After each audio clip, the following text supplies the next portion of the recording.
সব মন্দিরের পূজারীকে ঠাকুর মশাই বা পুরোহিত বলা হয়। কেন জগন্নাথ মন্দিরের পূজারীকে পণ্ডা বলা হয়, আজ আমরা জানবো তার কাহিনী। পুরী জগন্নাথ মন্দিরে পূজারীদের পণ্ডা বলা হয় প্রধানত তাদের পাণ্ডিত্য এবং ঐতিহাসিকভাবে প্রাপ্ত উপাধির কারণে। এর পেছনে বেশ কিছু ধর্মীয় ও সামাজিক কারণ রয়েছে।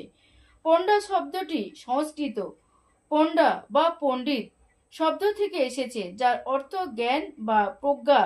যেহেতু এই পূজারীরা বেদ, পুরাণ এবং শাস্ত্রীয় রীতিনীতিতে অত্যন্ত দক্ষ ও উচ্চ শিক্ষিত ছিলেন, তাই তাদের এই নামে ডাকা হয়। পুরী মন্দিরের সেবকদের ক্ষেত্রে পণ্ডা একটি বংশ পরম্পরাগত উপাধি। 120টিরও বেশি ভিন্ন শ্রেণীর সেবকদের মধ্যে প্রধান পূজারীদের এই উপাধি দিয়ে আলাদা করা হয়। ঐতিহাসিকবিদদের মতে রাজা পুরুষোত্তম দেবের আমলে জগন্নাথ দেবের সেবকদের রাউত বা সামন্ত মর্যাদা দেয়া হতো। পণ্ডা উপাধিটি সেই বিশেষ সামাজিক ও ধর্মীয় উচ্চ মর্যাদারই প্রতীক।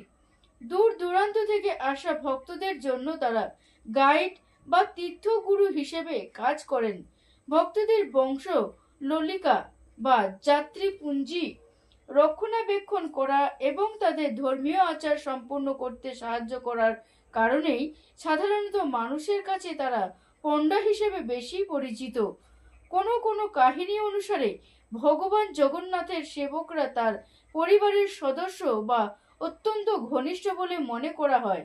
বিশেষ করে পূজা পাণ্ডারা সরাসরি গর্ভগৃহে ভগবানের পূজা ও ভোগ নিবেদনের অধিকারী, যা তাদের এই বিশেষ উপাধির মর্যাদা রক্ষা করে। মূলত ধর্মীয় পাণ্ডিত্য এবং বংশগত ঐতিহ্যের কারণেই তারা প্রজন্মের পর প্রজন্ম ধরে পণ্ডার নামে পরিচিত হয়ে আসছেন। জয় জগন্নাথ।